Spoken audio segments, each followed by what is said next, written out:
श्री गणेशाय नमः। श्री सीतारामाभ्यां नमः। श्री हनुमते नमः। श्री उमापते नमः। श्री गुरुवे नमः। सब संतन की जय जय। जय जय सीताराम। राधे श्याम।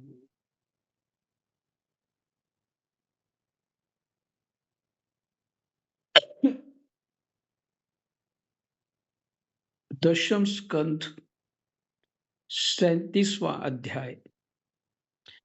प्रसंग है केस केशी और ब्योमासुर का उद्धार तथा नारद जी के द्वारा भगवान की स्तुति।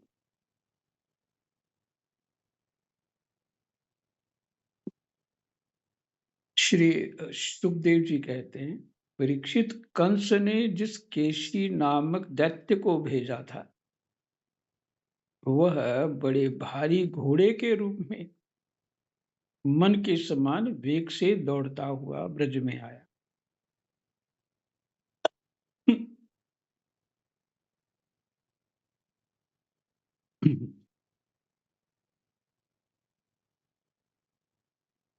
जी।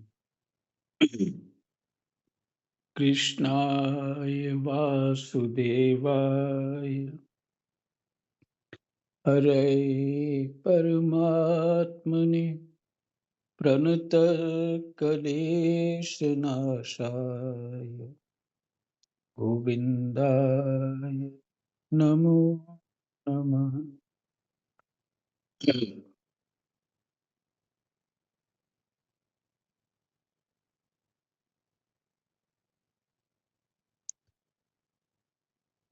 ये प्रार्थना है हमारी जब पाठ करते हैं, हे प्रभु हमारा क्लेश हरण कर लो।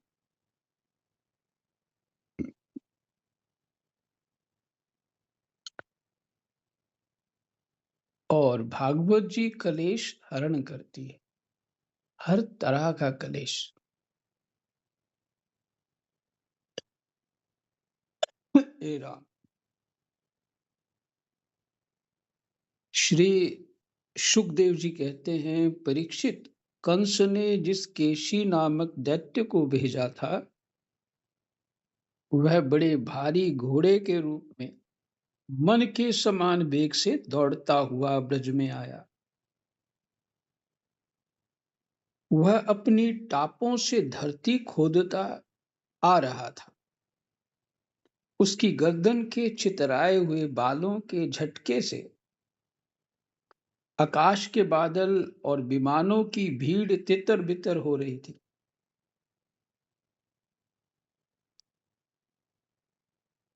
उसकी भयानक हिनहिनाहट से सब के सब भय से कांप रहे थे। उसकी बड़ी बड़ी आंखें उसकी बड़ी बड़ी आंखें थीं। मुंह क्या था, मानो किसी वृक्ष का खोडर ही हो। उसे देखने से ही डर लगता था। बड़ी मोटी गर्दन थी। शरीर इतना विशाल था कि मालूम होता था काली काली बादल की घटा है। उसकी नियत में पाप भरा था। वह श्री कृष्ण को मारकर अपने स्वामी कंस का हित करना चाहता था। उसके चलने से भूकंप होने लगता था। भगवान श्री कृष्ण ने देखा कि उसकी हिनहिनाहट से उसके आश्रित रहने वाला गोकुल भयभीत हो रहा है और उसकी पूंछ के बालों से बादल तितर बितर हो रहे हैं तथा वह लड़ने के लिए उन्हीं को ढूंढ भी रहा है।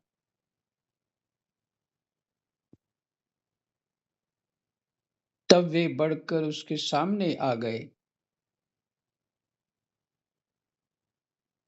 और उन्होंने सिंह के समान गरज कर उसे ललकारा।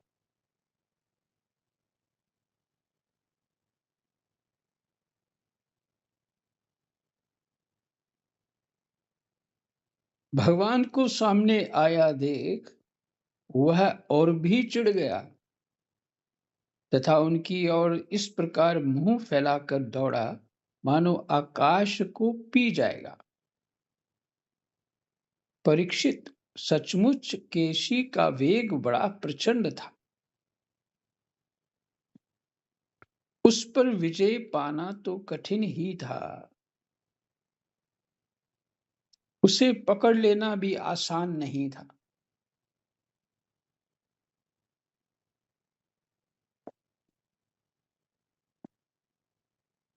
उसने भगवान के पास पहुंचकर दुलत्ती झाड़ी, परंतु भगवान ने उससे अपने को बचा लिया।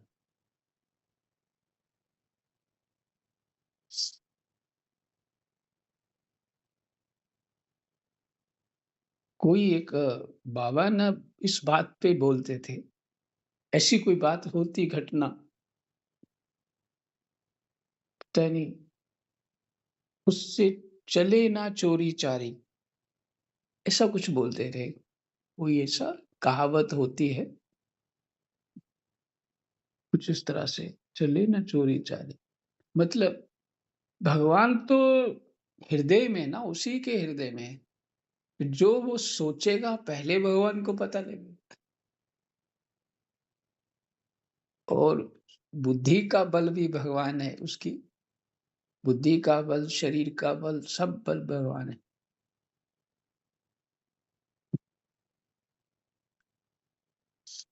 तो अगर वो इसे बड़ा अपना दाव खेलेगा दुलत्ती मारने के लिए, क्योंकि घोड़े गधे की दुलत्ती बहुत खतरनाक होती, तो भगवान तो पहले ही जानते हैं क्या करेगा।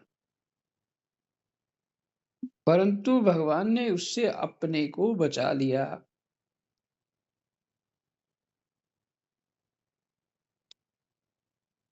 भला वह इंद्रियातीत को कैसे मार पाता। उन्होंने अपने दोनों हाथों से उसके दोनों पिछले पैर पकड़ लिए और जैसे गरुड़ सांप को पकड़कर झटक देते हैं, उसी प्रकार क्रोध से उसे घुमाकर बड़े अपमान के साथ 400 हाथ की दूरी पर फेंक दिया और स्वयं अकड़ कर खड़े हो गए। थोड़ी ही देर के बाद केशी फिर सचेत हो गया और उठ खड़ा हुआ। इसके बाद वह क्रोध से तिलमिलाकर और मुंह फाड़कर बड़े वेग से भगवान की ओर झपटा। उसको दौड़ते देख भगवान मुस्कुराने लगे। उन्होंने अपना बायां हाथ उसके मुंह में इस प्रकार डाल दिया जैसे सर्प बिना किसी आशंका के अपने बिल में घुस जाता है। परीक्षित, भगवान का अत्यंत कोमल कर कमल भी उस समय ऐसा हो गया मानो तपाया हुआ लोहा हो। उसका स्पर्श होते ही केशी के दांत टूट टूट कर गिर गए और जैसे जलोदर रोग उपेक्षा कर देने पर बहुत बढ़ जाता है, वैसे ही श्री कृष्ण का भुजदंड उसके मुंह में बढ़ने लगा। अचिंत्य शक्ति भगवान श्री कृष्ण का हाथ उसके मुंह में इतना बढ़ गया कि उसकी सांस के भी आने जाने का मार्ग न रहा। अब तो दम घुटने के कारण वह पैर पीटने लगा। उसका शरीर पसीने से लथपथ हो गया।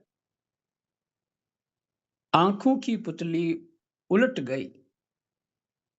वह मल त्याग करने लगा थोड़ी ही देर में उसका शरीर निश्चेष्ट होकर पृथ्वी पर गिर पड़ा तथा उसके प्राण पखेरु उड़ गए। उसका निष्प्राण शरीर फूला हुआ होने के कारण गिरते ही पक्की ककड़ी की तरह फट गया। महाबाहु भगवान श्री कृष्ण ने उसके शरीर से अपनी भुजा खींच ली। उन्हें इससे कुछ भी आश्चर्य या गर्व नहीं हुआ। बिना प्रयत्न के ही शत्रु का नाश हो गया। देवताओं को अवश्य ही इससे बड़ा आश्चर्य हुआ। वे प्रसन्न हो होकर भगवान के ऊपर पुष्प बरसाने और उनकी स्तुति करने लगे।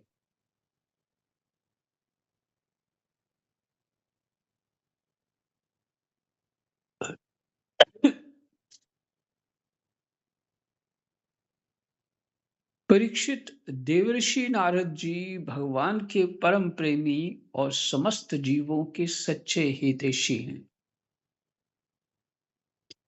कंस के यहाँ से लौटकर वे अनायास ही अद्भुत कर्म करने वाले भगवान श्री कृष्ण के पास आए और एकांत में उनसे कहने लगे। नारद जी की तो भगवान बात सुनेंगे ही, पर मैं आपको अपनी बात सुना देता हूँ। वृंदावन में जमुना के किनारे केशी घाट है।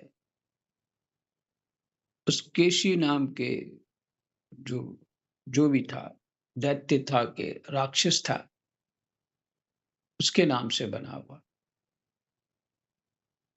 केशी घाट बहुत ही बढ़िया है। और उसके नीचे वो जल के ऊपर बना है, तो कुएं बने हुए हैं बहुत सारे। उसके ऊपर वो महल जैसा बना हुआ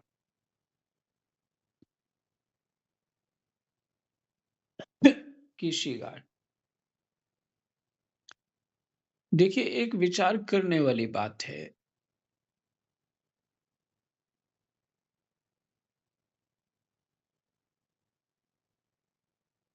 भगवान तो कहते ही हैं कि जब अधर्म की हानि धर्म की हानि होती है तो मैं तब तब आता हूं।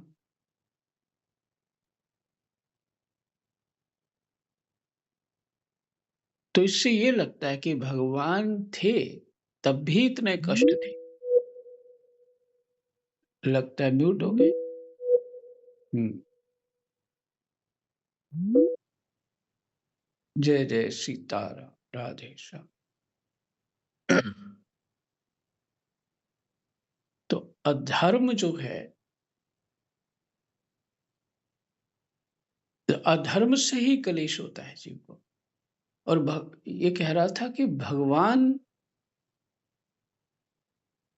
उस समय जब भगवान राम हुए, कृष्ण हुए, जब जब उनका अवतार हुआ, तब लोग बहुत दुखी थे। तो फिर उन्होंने उद्धार किया। तो भगवान ये बताना चाहते कि ये पुरुषार्थ हम ही को करना है।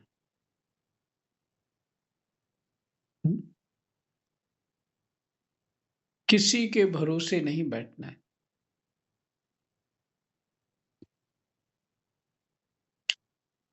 और जो आस्था है वो परमात्मा पे रखनी है। और जब ये स्पष्ट हो जाता है कि जीव ही ब्रह्म तत्व है, तो फिर वो अपने समर्थ का उपयोग करना चाहिए।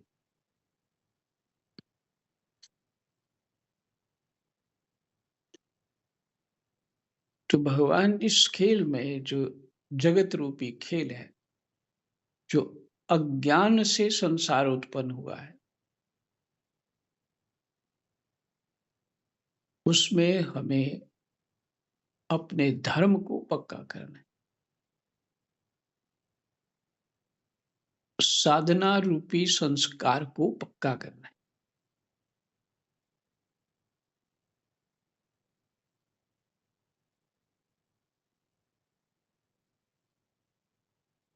मैं देख रहा हूँ आप लोग सुनते हैं और मुझे आश्चर्य भी होता है। हुँ, बहुत दिनों से सुन रहे हैं, आश्चर्य भी होता है कि भगवत कृपा कैसे जो है, कहाँ से जीव को चुन लेती है।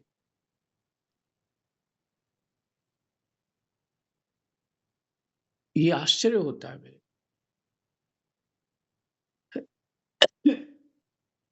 क्योंकि परमात्मा की कथा में, भजन में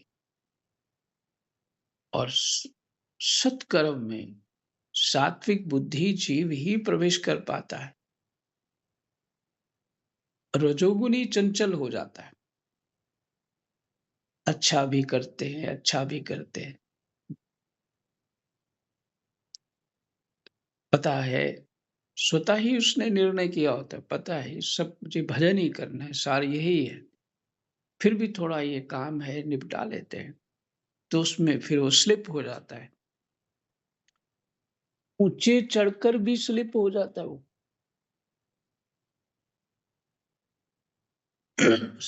ऊँचा चढ़ना क्या है? समझ आ जाना। उसके बाद भी स्लिप हो जाता है। अब स्लिप का मैंने एक बार स्लिप हुआ तो कितना जहाँ जितनी गहराई होगी वहाँ तक पहुँच जाएगा।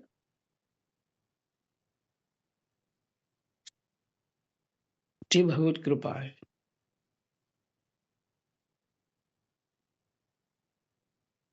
जब साधन करते हैं तो ये पता लगता है कि कुछ ख़ास तो हम कर ही नहीं रहे हैं।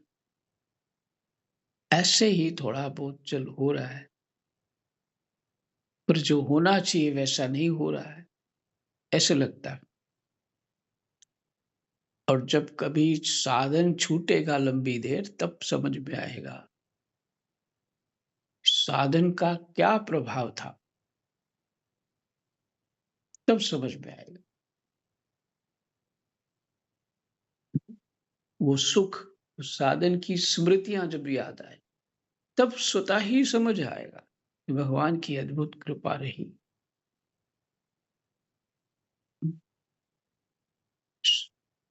जो सोबरी ऋषि थे, एक जो उनके साथ घटना घटी और उन्होंने विवाह कर लिए, 50 पत्नियाँ हो गईं और फिर विमान तैयार हो गया, महल तैयार हो गया, संकल्प से। बहुत सालों तक रहे और उसके बाद अचानक ध्यान आया, अरे! मैंने तो संध्या नहीं की। संध्या छोड़े हुए कई साल हो गए, बहुत सारे बच्चे-वच्चे हुए।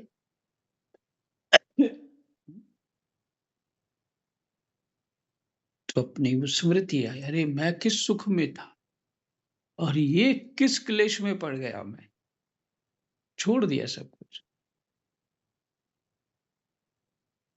तब उसका महत्व समझ में आता है।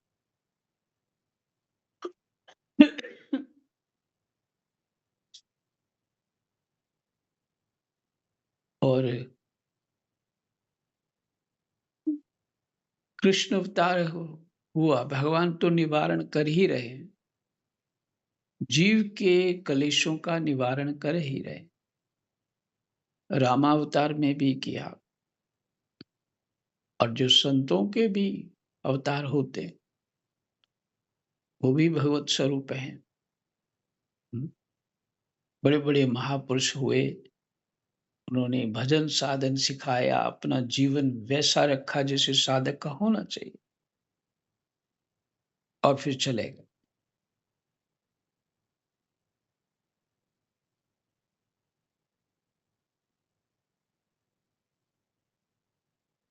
हुँ,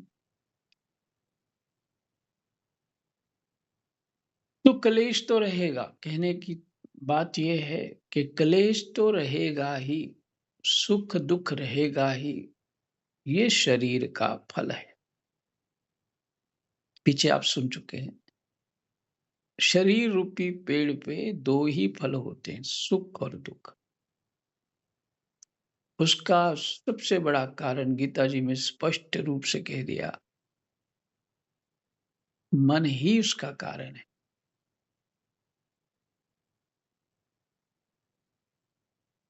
मन ही कारण है। अगर मन कारण नहीं है, तो फिर मन समझ नहीं आ रहा। अगर दुखी हो, तो मन समझ नहीं आ रहा फिर। अगर सुखी है, तो भी मन समझ नहीं आ रहा। मन ही सुखी होता है, मन ही दुखी होता है। तो चलें, नारद जी को नारद जी भगवान को क्या कहना चाहते हैं? सच्चिदानंद स्वरूप श्री कृष्ण, आपका स्वरूप मन और वाणी का विषय नहीं है। आप योगेश्वर हैं, सारे जगत का नियंत्रण आप ही करते हैं। आप सबके हृदय में निवास करते हैं और सबके सब आपके हृदय में निवास करते हैं।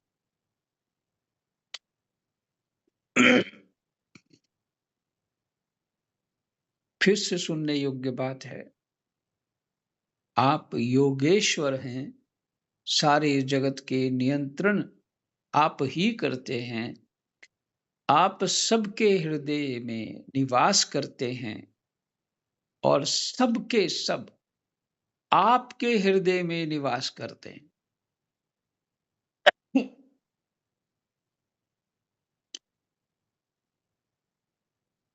सबके सब आपके हृदय में निवास करते हैं।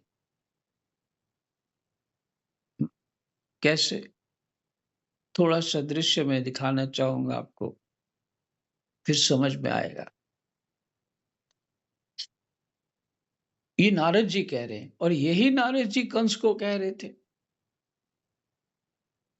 कि वो कृष्ण तो वहां है और तुम तो उसको मार नहीं पाए अभी। आकाशवाणी ने ये कहा, आठवां जो है पुत्र मारेगा, तो गोल चक्कर बना के दिखा दिया, आठवां कोई भी हो सकता है, तो सारे सारे सभी को मार डालो।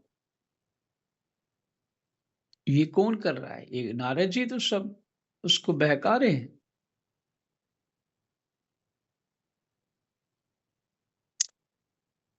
और नारद जी को बड़ी श्रद्धा से वो सुन रहा है। और नारद जी फिर भी कहते नारायण नारायण नारायण करके चले जाते हैं। हम्म। तो, तो सब भगवान के हृदय में है, तो फिर क्या हुआ? सब जो लीला है वो भगवान की है। सज्जन का महत्व तब तक नहीं है जब तक दुष्ट दिखता नहीं।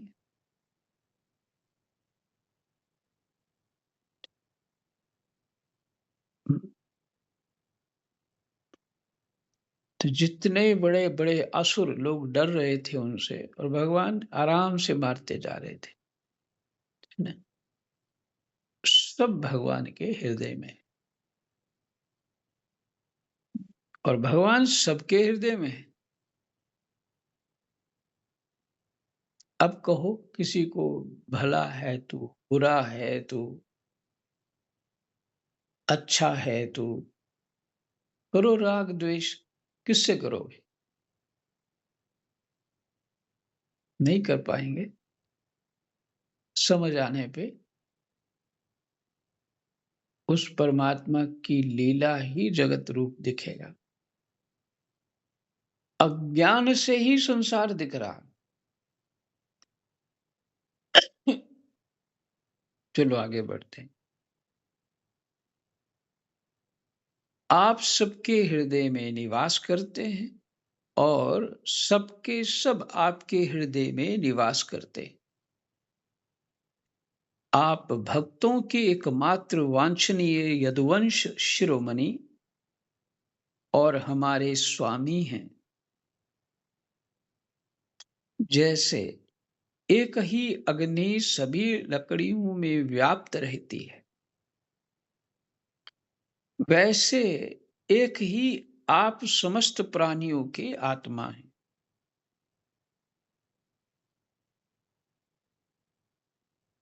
आत्मा के रूप में होने पर भी आप अपने को छिपाए रखते हैं। क्योंकि आप पंचकोश रूप गुफाओं के भीतर रहते हैं। पंचकोश रूप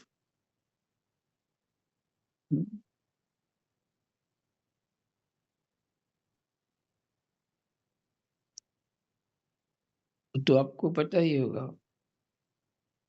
कौन से प्राण कोश, ज्ञान कोश, इससे कुछ तीन और हैं। फिर भी पुरुषोत्तम के रूप में, सबके नियंता के रूप में और सबके साक्षी के रूप में आपका अनुभव होता ही है। पुरुषोत्तम के रूप में, सबके नियंता के रूप में और सबके साक्षी के रूप में आपका अनुभव होता ही है। प्रभु, आप सबके अधिष्ठान और स्वयं अधिष्ठान रहित हैं। अब अर्थ अधिष्ठान का समझ आ जाना चाहिए, यानी आप ही आधार हैं सबके। पर आपका कोई अधिष्ठान नहीं। आपने सृष्टि के प्रारंभ में अपनी माया से ही गुणों की सृष्टि की और उन गुणों को ही स्वीकार करके आप जगत की उत्पत्ति, स्थिति और प्रलय करते रहते हैं। ये सब करने के लिए आपको अपने से अतिरिक्त और किसी भी वस्तु की आवश्यकता नहीं, क्योंकि आप सर्वशक्तिमान और सत्य संकल्प हैं। वही आप दैत्य, प्रमथ और राक्षसों का, जिन्होंने आजकल राजाओं का वेश धारण कर रखा है, विनाश करने के लिए तथा धर्म की मर्यादाओं की रक्षा करने के लिए यदुवंश में अवतीर्ण हुए हैं।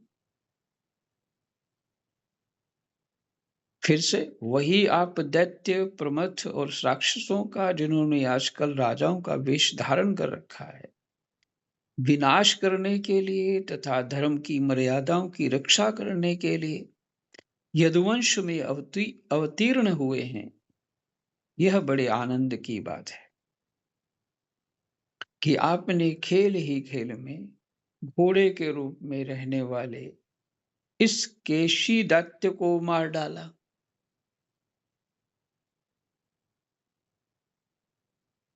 इसकी हिनहिनाहट से डर कर देवता लोग अपना स्वर्ग छोड़कर भाग जाया करते थे।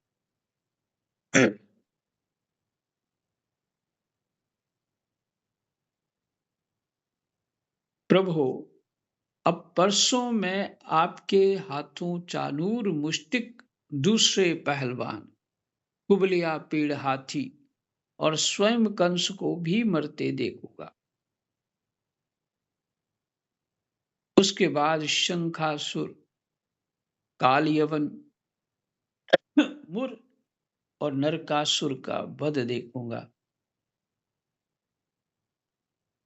आप स्वर्ग से कल्प वृक्ष उखाड़ लाएंगे और इंद्र के ची चप्पड़ करने पर उनको उसका मजा चखाएंगे। आप अपनी कृपा, वीरता, सौंदर्य आदि का शुल्क देकर वीर कन्याओं से विवाह करेंगे और जगदीश्वर, आप द्वारका में रहते हुए नृग नृग को पाप से छुड़ाएंगे। राजा नृग जो एक अजगर बन गया होता है,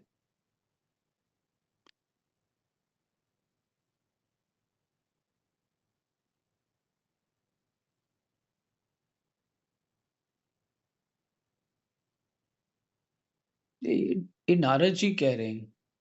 और नारद जी कौन है? भगवान का मन, ऐसा वर्णन है। और संतों से खूब सुना, भगवान का मन है नारद। सब बता रहे हैं ये करना है, वो करना है। आप जामवंती के साथ समंतक मणि को जामवान से ले आएंगे और अपने धाम से ब्राह्मण के मरे हुए पुत्रों को ला देंगे।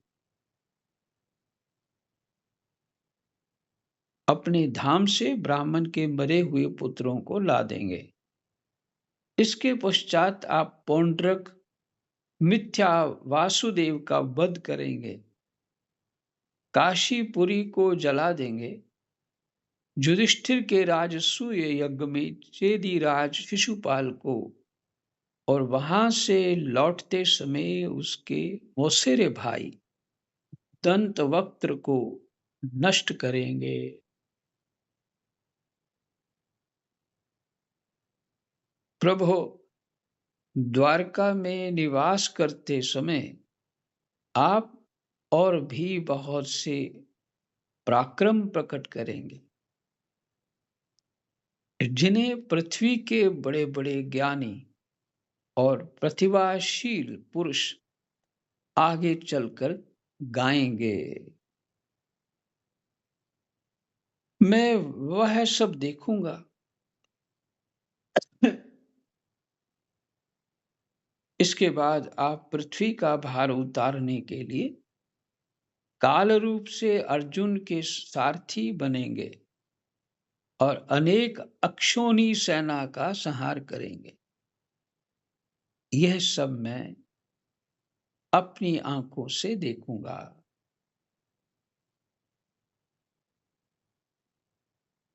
22वें श्लोक तक ही विश्राम कर लेते। जय जय सीताराम। राधे श्याम। कृष्णाय वासुदेवाय हरये परमात्मने प्रणतक्लेशनाशाय गोविन्दाय नमो नमः। जय जय सीता राधे।